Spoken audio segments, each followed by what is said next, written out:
Conference कर रहे हैं, सुन लेते हैं। सजा दिया जाए, न्याय दिलाया जाए, यही आंदोलनकारी हमारे बंगाल के नारियों की यही से गुहार है। आप इससे गुमराह करने की कोशिश मत करें। सारे सुनियोजित तरीके से आपका पार्टी के गुंडों ने, दरिंदों ने ये हमला किए थे। इसमें आप साबित कर चुके हैं कि आरजीकर हॉस्पिटल में जो घटना घटी है, इसमें आपका अंदर में, आपका दिल में कोई दुख नहीं पहुंचे। खबर मिल रहे हैं कि जिस चिकित्सक को, जिस डॉक्टरों को ये घिनौनी तरीके से हत्या किए गए, ये पशु की तरह, वो महिला आरजीकर हॉस्पिटल में जिस तरीके से भ्रष्टाचार हो रहे थे, उनके खिलाफ आवाज उठाना चाहती थी। आवाज उठाने के लिए उन पर रोष, आक्रोश बढ़ गए थे और इससे बदला लेने के लिए इस तरीके से अमानविक तरीके से, निष्ठुर तरीके से इन पे हमला किया और हत्या कर दी गई।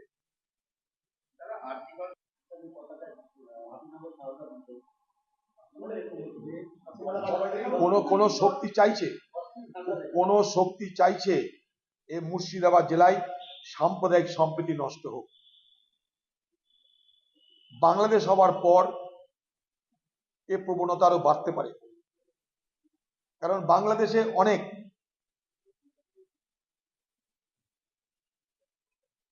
ফান্ডামেন্টালিস্ট ফোর্সেস,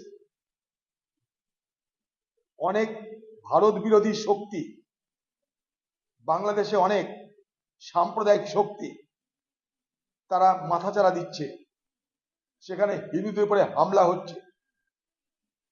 প্রধানমন্ত্রী মোহাম্মদ ইউনূস সাহেব, ছাত্ররা তারা সবাই চেষ্টা করছে বাংলাদেশের এই সাম্প্রদায়িকতাকে রোধ করতে। ইউনূস সাহেব বাংলাদেশের হিন্দুদের বড় প্রতিষ্ঠান ঢাকেশ্বরী মন্দির, সেখানেও তিনি গেছেন, হিন্দুদেরকে ভরসা দিয়েছেন। কেন ভরসা দিতে হচ্ছে? কারণ বাংলাদেশে সাম্প্রদায়িক সম্প্রীতির বাতাবরণ নষ্ট হয়ে যাচ্ছে। পরিকল্পিতভাবে বাংলাদেশে মৌলবাদী শক্তি মাথাচাড়া দিতে পারে বলে আশঙ্কা প্রকাশ করা হচ্ছে।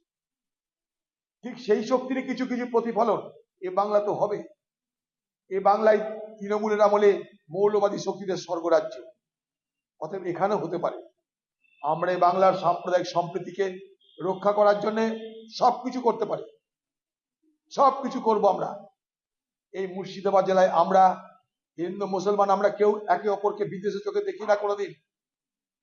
এ বাংলা, এ মুর্শিদাবাদ সারা ভারতবর্ষে নতুন নজির সৃষ্টি করে সাম্প্রদায়িক সম্প্রীতি, ধর্ম নিরপেক্ষতার বার্তা বহন করে চলেছে যুগ যুগ ধরে। কিন্তু সেই সাম্প্রদায়িক সম্প্রীতির বাতাবরণকে কেউ যদি নষ্ট করার চেষ্টা করে, এ মুর্শিদাবাদের হিন্দু, মুর্শিদাবাদের মুসলমান, আমরা মিলেমিশে তার মোকাবেলা করব। আজকে যে কথা বললেন আপনারা, সেটা অত্যন্ত চিন্তার বিষয়। আমরা হিন্দু এবং মুসলমান উভয় সম্প্রদায়ের মানুষকে বলবো, তারা যেন কেউ বিভ্রান্তির দ্বারা পরিচালিত না হয়। গত লোকসভা নির্বাচন আমাকে হারানোর জন্য দাঙ্গা লাগানো হলো এবং দাঙ্গা লাগিয়ে তৃণমূলের নেতাকে দিয়ে বলানো হলো যে মুর্শিদাবাদে মুসলমান বেশি, হিন্দু কম, হিন্দুদেরকে মনে করলে মেরে তাড়িয়ে দেওয়া যাবে। পশ্চিমবঙ্গের মুখ্যমন্ত্রী মমতা ব্যানার্জি তার দলের মুসলমান এমএলএ কে দিয়ে পরিকল্পিতভাবে এটা প্রচার করালো। সেই এমএলএ ইচ্ছাকৃতভাবে বলেছে বলে আমার মনে হয় না, নাও বলতে পারে। তাকে দিয়ে বলানো হয়েছে, আমি দায়িত্ব নিয়ে বলতে পারি। সে যে ইচ্ছা করে বলেছে তা আমি বলবো না, কিন্তু তাকে দিয়ে বলানো হয়েছে, আমি দায়িত্ব নিয়ে বলতে পারি। কারণ ভোটের আগে অধীরচদিকে হারাতে হবে, তাই হিন্দু মুসলমানের মধ্যে বিভাজন করতে হবে। বিভাজন করতে দাঙ্গা লাগিয়ে দাও, বিভাজন করতে হিন্দু মুসলমানদের মধ্যে সম্প্রীতির বাতাবরণকে নষ্ট করে দাও। সেই বাংলার মুখ্যমন্ত্রী মমতা ব্যানার্জি আবার আগামী দিনে ভোটের অঙ্কে সাম্প্রদায়িক বিভাজন ঘটাবে। সে যেভাবেই হোক, ইস্যু না পেলেও ইস্যু তৈরি হবে। কারণ সাম্প্রদায়িক সম্প্রীতি আর বাংলার ভোট যদি হয়, তাহলে তৃণমূল ক্ষমতায় থাকবে না। সাম্প্রদায়িক বিভাজন ছাড়া अधीर रंजन चौधरी कांग्रेस की तरफ से सवाल उठा रहे थे। पश्चिम बंगाल के कोलकाता में जो घटना सामने आई है उसका चौतरफा विरोध हो रहा है और कांग्रेस इस पर सवाल ममता बनर्जी से कर रही है और साथ ही साथ आज बीजेपी कर रही है चक्का जाम। उधर ममता बनर्जी आज पैदल यात्रा करने वाली हैं और अब सवाल अब इस घटना को लेकर ये भी कि कौन इसके पीछे है, कौन किसको बचाने की कोशिश कर रहा है। बीजेपी कह रही है ममता बनर्जी डर गई हैं। बीजेपी कार्यकर्ता जो कि लगातार सड़कों पर हैं और सड़कों पर आने के बाद बीजेपी कार्यकर्ता और पुलिस में झड़प की भी खबर है। कई बीजेपी कार्यकर्ताओं को हिरासत में लिया गया है। बीजेपी ममता सरकार के खिलाफ प्रदर्शन कर रही है। पीड़िता को इंसाफ दिलाने की मांग पर बीजेपी अड़ी हुई है, डटी हुई है।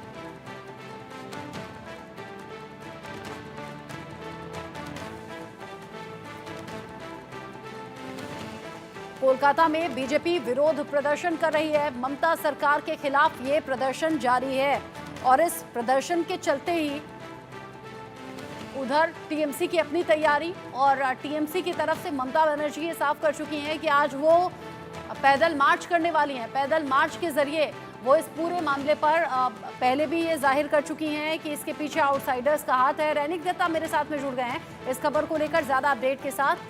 रैनिक, सड़कों पर बीजेपी भी है और सड़कों पर आज टीएमसी भी नजर आएगी। आज पैदल मार्च ममता बनर्जी भी यहां करने वाली हैं, लेकिन इन सब के साथ ही सवाल ये कि जांच कहां तक पहुंची, पीड़िता को इंसाफ कब मिलेगा, पीड़िता के जो परिवार वाले हैं वो अब क्या मांग कर रहे हैं।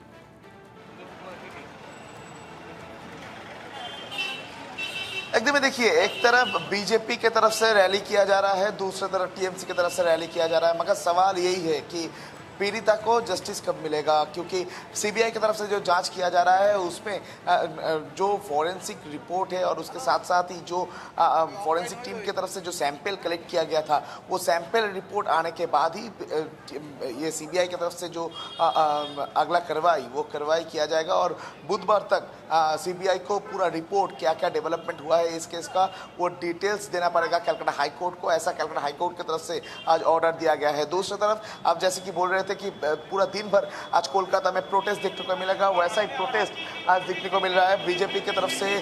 कोलकाता का श्याम बाजार 5 पॉइंट इस जगह में बीजेपी जो सपोर्टर्स थे उनके तरफ से जो जब प्रोटेस्ट दिखाने लगे थे उसी टाइम में पुलिस की तरफ से जो बीजेपी का महिला मोर्चा है उनको गिरफ्तार किया गया, बीजेपी का जो सपोर्टर्स है उनको गिरफ्तार किया गया। और आप देख ही सकते हैं रूपा गांगुली जी हम लोगों के साथ है। रूपा जी, ये जो पूरा जो घटना घट रहा है पुलिस की तरफ से जो एक्शन लिया जा रहा है क्या बोलेंगे इस बारे में? थोड़ा उधर चलिए आराम से। रूपा गांगुली जी हम लोगों के साथ है और बात करने का कोशिश करेंगे रूपा जी से। रूपा जी, ये जो आरजीकर मेडिकल कॉलेज में एक दूसरा ईयर का जो लड़की এখন তোর অফিস যাবি তো? হ্যাঁ চল তোর অফিসে বেরো। एकदम ही दूसरा क्या क्या प्लानिंग है वो प्लानिंग के बारे में ही बात कर रहे हैं। ये जो सेकेंड ईयर के लड़की के साथ जो घटना घटा है आरजीकर मेडिकल कॉलेज में किस तरीके से बयान करेंगे? साइड में आइए, गाड़ी को जाने देते हैं। हाँ, शर्मनाक घटना है और इससे भी ज़्यादा शर्मनाक है कि माननीय मुख्यमंत्री जो एक महिला है वो इस केस को बंद कराने की बहुत सारा और एविडेंस लुप्त कराने की बहुत सारा कोशिश कर रहा है। उनकी कोशिश जारी है और वो एक नौटंकी की तरह अच्छा खासा खुद अपना काम किए बगैर अपना स्वास्थ्य भवन का, स्वास्थ्य डिपार्टमेंट का, मंत्रालय का, अपने पुलिस मंत्रालय के ऊपर ठीक तरह से नज़र रखने के बगैर वो एक्चुअली आज रास्ते में उतर के थोड़ा सा ड्रामा करेंगी। तो उनका जो काम है, जब तक गद्दी है उनका जो काम है वो काम करे ना। उनके होते हुए इतना बड़ा घटना घटने के बाद भी 14 तारीख को जब सारे भारत में और खास करके पश्चिम बंगाल में इतने भारी मात्रा में लोग निकले थे, औरतें निकली थी और बहुत सारे पुरुष भी निकले थे, क्योंकि पुरुष को भी शर्म आ रही है। सारे पुरुष तो रेपिस्ट नहीं है तो उनको भी शर्म आ रही है। तो सारे लोग जब निकले थे, ममता बनर्जी का तो दिमाग गोल हो गया।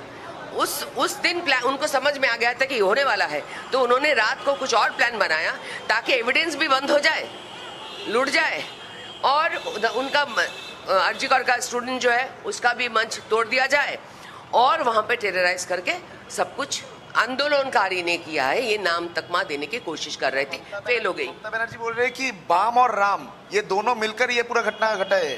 बाम तो एक पॉलिटिकल पार्टी का नाम है, राम किसका नाम है? राम तो भगवान का नाम है, राम किसी पॉलिटिकल पार्टी का नाम नहीं है। हम लोग का पार्टी का नाम है भारतीय जनता पार्टी। अगर वो भूल गई हैं तो याद दिला देते, हमारे पार्टी में बहुत ताकतवर लोग हैं।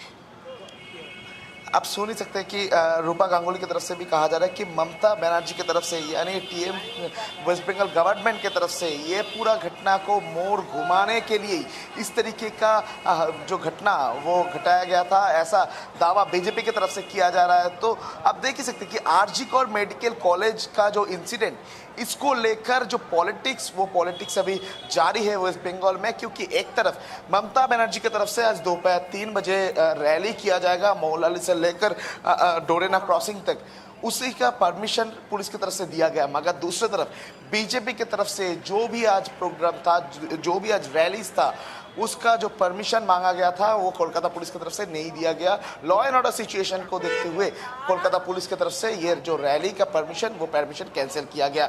अब देख ही सकते हैं कि बीजेपी का जो सपोर्टर्स, वो सपोर्टर्स इधर मौजूद है। बीजेपी की तरफ से इधर ही प्रोटेस्ट रैली किया जा रहा था। उसी टाइम में बीजेपी का जो सपोर्टर्स है, बीजेपी का जो वर्कर्स है, महिला मोर्चा का जो प्रतिनिधि है, उनको गिरफ्तार किया गया। उनको गिरफ्तार करते हुए पुलिस की तरफ से पूरा ये जगह को पुलिस की तरफ से सिक्योर किया गया। और पुलिस की तरफ से ये भी कहा जा रहा था कि ये पूरा जो रैली बीजेपी की तरफ से किया जा रहा था, इसका कोई परमिशन नहीं था और इसी वजह से ये रैली को रोका गया। और जो भी ये रैली रोकना नहीं चाह रहे थे, जो भी पुलिस के साथ जबरदस्ती किया, उनको पुलिस की तरफ से गिरफ्तार किया गया। अभी देखना होगा कि बीजेपी की तरफ से दिन भर में जो प्रोटेस्ट का प्रोग्राम है, बीजेपी की तरफ से जो प्रोग्राम शेड्यूल किया गया है, जिसमें कहा जा रहा है कि वो लोग शाम को 5:30 बजे ममता बनर्जी के घर के तरफ वो लोग कैंडल मार्च करेंगे। वो उसका परमिशन पुलिस की तरफ से नहीं दिया। ये भी कि सड़कों पर बीजेपी भी है, सड़कों पर टीएमसी भी है, सड़कों पर वाम दल भी है, सड़कों पर कांग्रेस भी है। अगर हर पॉलिटिकल पार्टी सड़कों पर उतरकर इंसाफ की मांग कर रही है, इंसाफ की बात कर रही है, तो फिर वो कौन रसूखदार लोग हैं, कौन वो प्रभावशाली लोग हैं जिनके जरिए पहले ही शुरुआत में ही इस केस को गुमराह करने की, दबाने की कोशिश हुई है। ये इन्वेस्टिगेट अब सीबीआई को करना है। साथ ही साथ इंडियन मेडिकल एसोसिएशन जो साफ कर चुका है, कल यानी कि 17 अगस्त को पूरे देश में हड़ताल है, बंद है, इस घटना का विरोध है। रैनिक, आगे भी आपसे जुड़ेंगे। अभी के लिए शुक्रिया आपका। दोपहर 2 बजे फिर से आपसे जुड़ेंगे और कुछ और अपडेट्स इस खबर से जुड़े हुए आपके जरिए दर्शकों तक पहुंचाएंगे। एक बहुत छोटा सा ब्रेक यहाँ पर ले रहे हैं, उससे पहले एक बड़ा अपडेट भी दे दें। कोलकाता में जो महिला डॉक्टर की हत्या हुई है, उसको लेकर एक अपडेट अभी आया है। अब तक 24 लोग गिरफ्तार हो गए हैं। सोशल मीडिया के जरिए भी तलाश हो रही है। पुलिस का कहना है हम सोशल मीडिया भी खंगाल रहे हैं। सुबह तक अपडेट ये था कि 19 लोग गिरफ्तार हुए हैं और अब 24 ऐसे लोग हैं जिन्हें शक के दायरे में रखा गया है। महिला डॉक्टर की रेप हुआ और रेप के बाद हत्या हुई। 6 तस्वीरें आप देख लीजिए, 6 जो कि हैदराबाद से सामने आई हैं, तिरुवनंतपुरम है और साथ ही साथ दिल्ली, भोपाल, पंजाब, मुंबई, ये तस्वीरें सामने आई हैं। और कल यानी कि 17 अगस्त को देशव्यापी हड़ताल बुलाई गई है इंडियन मेडिकल एसोसिएशन की तरफ से। यानी जो आक्रोश है वो थम नहीं रहा और फांसी से कम कुछ भी मंजूर नहीं है। एक आरोपी है या एक से ज्यादा आरोपी हैं, अभी तक तो ये भी कंफर्म तरीके से ना तो पुलिस कह पाई है ना सीबीआई, बस डॉक्टर्स ये दावा कर रहे हैं। एक छोटा सा ब्रेक यहाँ पर, ब्रेक के उस पार भी इसी बड़ी खबर पर बने हुए हैं, कहीं मत जाइए।